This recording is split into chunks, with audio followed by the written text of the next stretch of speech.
আজকে শ্রীনুর বার্থডে, তো আমি পুরো রেডি হয়ে গেছি দিদির বাড়ি যাওয়ার জন্য। তো আর কি, চলো বেরোই। এই যে আমাদের বার্থডে বয় একদম পাঞ্জাবি পাজামা পরে পুরো ঝাক্কাস ভাবে রেডি হয়ে গেছে। ওসব ছাড়ো, আমার বার্থডে গিফট কোথায় বলো? দাঁড়া দিচ্ছি। দাঁড়াতে পারবো না, বসে আছি। আচ্ছা ঠিক আছে, বসেই থাক, কিন্তু পিছনে তাকাবি না। আচ্ছা ঠিক আছে। কি হলো? কিসের একটা যেন আওয়াজ পেলাম, ক্যাডবেরি নাকি? কই? হ্যাঁ হ্যাঁ, আমি ঠিকই শুনেছি। আচ্ছা বাবা, এনে ধর। হ্যাঁ হ্যাঁ, দাও। না না থাক, ক্যাডবেরি খেতে হবে না। ক্যাডবেরি আগে খেতে হবে, জলদি দাও। আচ্ছা ঠিক আছে, এনে ধর। ছাড়িয়ে দাও না মামা, খিদে পাচ্ছে তো। না না, এখন নয়, আগে বার্থডে স্পেশাল লাঞ্চ কর, দেন এটা খাবি। ওকে মামা। তারপর শ্রীনুর বার্থডে স্পেশাল লাঞ্চ করতে বসে পড়ে। মেনুতে কি কি রয়েছে বলে দিই। ভাত, মিক্সড ফ্রাইড রাইস, 5 রকমের ভাজা, যার মধ্যে রয়েছে তোপসে ফ্রাই, পায়েস, মাছের ঝাল, মাটন কারি, চাটনি, সন্দেশ আর চকলেটস। তো প্রথমে দিদি শ্রীনুকে চন্দনের ফোঁটা, ধান, দুলপো দিয়ে আশীর্বাদ করে নিচ্ছে। আর শ্রীনু তো দিব্যি ক্যাডবেরি মুখে নিয়ে বসে আছে। শুধু ছাড়িয়ে দিলে হয়, ব্যাস এত কিছু ছেড়ে শুধু ক্যাডবেরি নিয়েই পড়ে থাকবে। তাই একটাও প্যাকেট কেটে দেওয়া হয়নি। দেন দিদি সবকিছু মিক্স করে অল্প করে একটু খাইয়ে দেয়, কিন্তু ওর মন তো ক্যাডবেরির দিকেই পড়ে আছে। তারপর একটু পায়েস আর একটু সন্দেশ খাইয়ে দিয়ে শ্রীনুর হাতে 500 টাকা ক্রেডিট করে দেয়। ওই টাকাটা আমায় দিয়ে দে। তোমায় কেন দেবো? কেন দিবি না কেন? কারণ বার্থডেটা আমার, তাই সব গিফটও আমার। ঠিক আছে, আমি নিয়ে নিচ্ছি। নিয়ে নাও, আমার এমনিও লাগবে না, আমার ক্যাডবেরি আছে। আরে না না, তুই রাখ বাবা। তারপর মা শ্রীনুকে ধান দুলপো দিয়ে আশীর্বাদ করে ওর হাতে 500 টাকা ক্রেডিট করে দেয়। এই আমাকে দিয়ে দে এবার। হ্যাঁ দিয়ে দেবো, আগে সবাই আশীর্বাদ করে নিক, তারপর যা হবে ওটা তোমায় দিয়ে দেবো। দেন অনেক চকলেটস নিয়ে চলে আসবে, ঠিক আছে? দেন জেঠিমাও শ্রীনুকে চন্দনের ফোঁটা, ধান দুলপো দিয়ে আশীর্বাদ করে ওর হাতে 200 টাকা ক্রেডিট করে দেয়। তারপর শ্রীনুর ঠাকুমাও শ্রীনুর হাতে 500 টাকা ক্রেডিট করে ওকে চন্দনের ফোঁটা, ধান দুলপো দিয়ে আশীর্বাদ করে 1 চামচ পায়েস খাইয়ে দেয়। আর এখন প্রসেনদা শ্রীনুকে আশীর্বাদ করে পায়েস খাওয়াতে যাবে কি? না না, আর পায়েস খাবো না বাবা, ক্যাডবেরি খাবো এবার। তারপর বাপিও চলে আসে। বাপি আবার ওর জন্য একটা রিমোট কন্ট্রোল গাড়ি এনেছে, যেটা পেয়ে তো আরো বেশি এক্সাইটেড হয়ে পড়েছিল। গাড়ি পরে চালাবি, তোর বাবা কি দিচ্ছে দেখ। প্রসেনদাও আবার শ্রীনুর হাতে 500 টাকা ক্রেডিট করে দেয়। কিরে,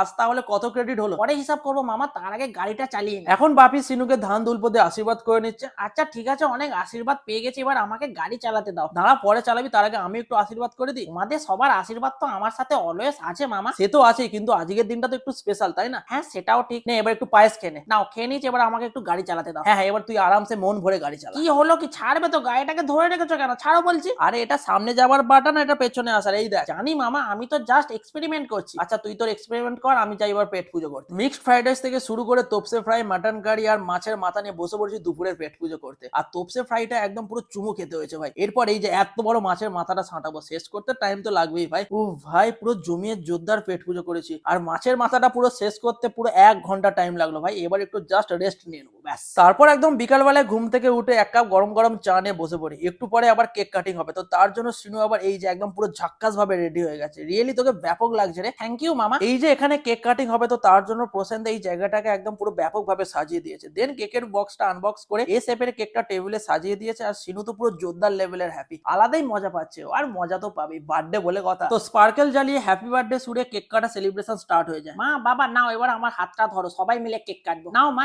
এবার একটু আমাকে খাইয়ে দাও।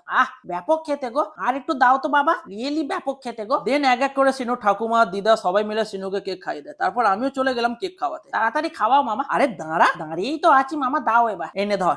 ব্যাপক। আচ্ছা ওইদিকে তাকা, এবার ফটো উঠছে। আরে দাঁড়াও দাঁড়াও, মুখের কেকটা তো শেষ করি, তারপর তো ভালো করে পোজ দেবো। পোস্ট দিতে লাগবে না, খেতে খেতে ফটো উঠে যাবে বিয়ে বাড়ির মতো। এটা বিয়ে বাড়ি নয় মামা, জন্মদিন বাড়ি। বুঝতেই পারছি তোমার বিয়ে করার খুব শখ উঠেছে। দেন কেক, সিঙ্গারা, সন্দেশ, চিপস কে রেডি হয়ে যায় বাড়ি যাওয়ার জন্য। ওই টাটা, আসছি আমি। আচ্ছা ঠিক আছে মামা, সাবধানে যাবে। তারপর দিদির বাড়ি থেকে সোজা আমি চলে এসেছিলাম সেলুনের দাড়িটা সেভ করতে। আর বাড়ি এসেই রান্নাঘরে চলে আসি কফি করতে। যা ঠান্ডা লাগছে, একটু কফি খেতে হবে। তো চটফট করে কফি বানিয়ে ফেলি আর কফির কাপ নিয়ে রুমে চলে আসি। তো আমি গরম গরম কফি খাই। আবার দেখা হবে নেক্সট ব্লগে, ততক্ষণে সবাইকে টাটা।